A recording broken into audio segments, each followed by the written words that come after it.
வணக்கம். நம்மளோட இதயம் அது உண்மையிலே எப்படிப்பட்டது? ஒரு கல்லு மாதிரி இறுக்கமா, எதையுமே ஏத்துக்காத ஒன்றா? இல்ல அத நம்மால ஒரு பழம் மாதிரி மென்மையாக்க முடியுமா? யோசிச்சிருக்கீங்களா? சுவாமி சித்பவானந்தரோட ஒரு அற்புதமான தினசரி தியானம் இருக்கு. அதுல இந்த இதயத்தோட ரசவாதத்தை பத்தி ரொம்ப அழகா சொல்லியிருக்காரு. வாங்க அதை என்னன்னு கொஞ்சம் ஆழமா பார்க்கலாம். முதல்ல உங்கள நீங்களே ஒரு கேள்வி கேட்டுக்கோங்க.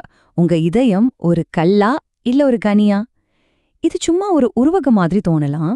ஆனா நம்மளோட குணம், நம்மளோட ஆன்மீக பயணம் இது எல்லாத்துக்குமான திறவுகோல் இந்த ஒரு சின்ன கேள்வியில தான் ஒளிஞ்சிருக்கு. சுவாமி சித்பவானந்தர் சொல்றாரு, இதயம்ங்கிறது ரெண்டே ரெண்டு வகைதான்னு. ஒன்னு எதுக்குமே அசைஞ்சு கொடுக்காத இறுகி போன கல் நெஞ்சம். இன்னொன்னு அன்பு, கருணை எல்லாம் நிறைஞ்சு தழும்புற கனிந்த நெஞ்சம். ஒரு மனுஷன் எப்படிப்பட்டவன்னு தீர்மானிக்கிறதே அவன் இந்த ரெண்டுல எங்க இருக்காங்கறத வச்சுதாங்க. இந்த ரெண்டு நிலைக்கும் இருக்கிற வித்தியாசத்தை பாருங்களேன். சும்மா சாதாரண வித்தியாசம் இல்ல. கல் நெஞ்சம் இருக்கிறவன் ஒரு கயவனுக்கு சமமா. ஆனா அதே கனிந்த நெஞ்சம் இருக்கிறவன் கிட்டத்தட்ட கடவுளுக்கே நிகரானவனா. பாத்தீங்களா? இது வெறும் நல்லவன் கெட்டவன்கிற கதை இல்ல. ஒருத்தரோட ஆன்மீக முதிர்ச்சியே இது அப்படியே படம் பிடிச்சு காட்டுது. சரி, ஒரு கல் மாதிரி இருக்கிற இதயம் அதுவா கனிஞ்சு பழமாயிடுமா என்ன? ஆகாது இல்லையா? அதனாலதான் இந்த தியானமே ஒரு அழகான வேண்டுதலோட ஆரம்பிக்குது. கடவுள் அருளால் கல் நெஞ்சம் உருக்குக. அதாவது இந்த பெரிய மாற்றத்துக்கு நம்ம முயற்சி மட்டும் பத்தாது, அந்த இறையருளும் வேணும்னு ரொம்ப அழகா சொல்லுது. அப்போ சரி, இந்த கல்ல உருக்கறதுக்கு வழிதான் என்ன? சும்மா வேண்டிக்கிட்டா மட்டும் போதுமா? நிச்சயமா இல்ல. இதுக்கான ஒரு செயல்முறைய சுவாமி சித்பவானந்தர் ஒரு பவர்ஃபுல்லான உதாரணத்தோட நமக்கு விளக்குறாரு. அந்த உதாரணத்தோட அழக பாருங்களேன்.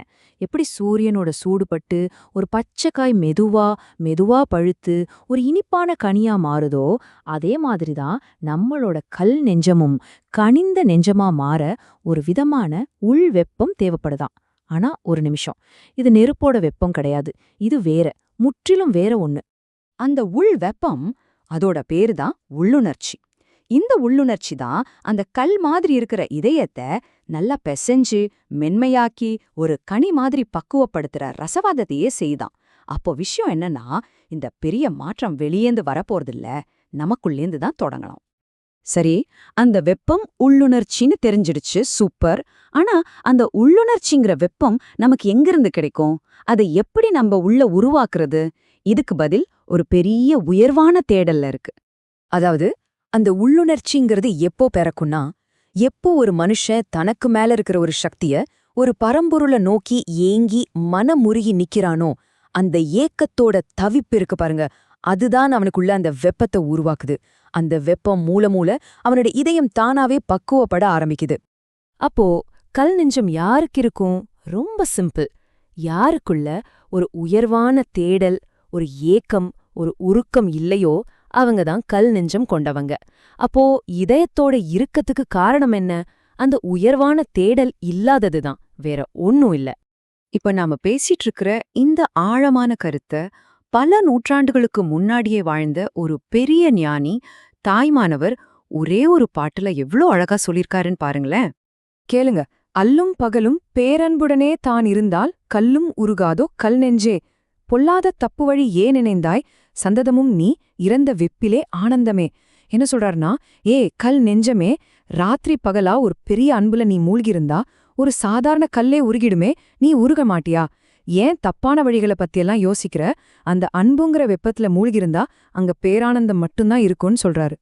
இப்போ புரியுதா? இங்கேதான் எல்லா புள்ளியும் ஒன்னு சேருது. சுவாமி சித்பவானந்தர் உள்ளுணர்ச்சின்னு சொன்னாரே, அந்த உள் வெப்பம் அது வேற எதுவும் இல்ல, தாயுமானவர் சொல்ற அந்த பேரன்பு தான். ஆக கல்ல உருக்குற அந்த ரசவாதம் அது எல்லையற்ற அன்புதான்.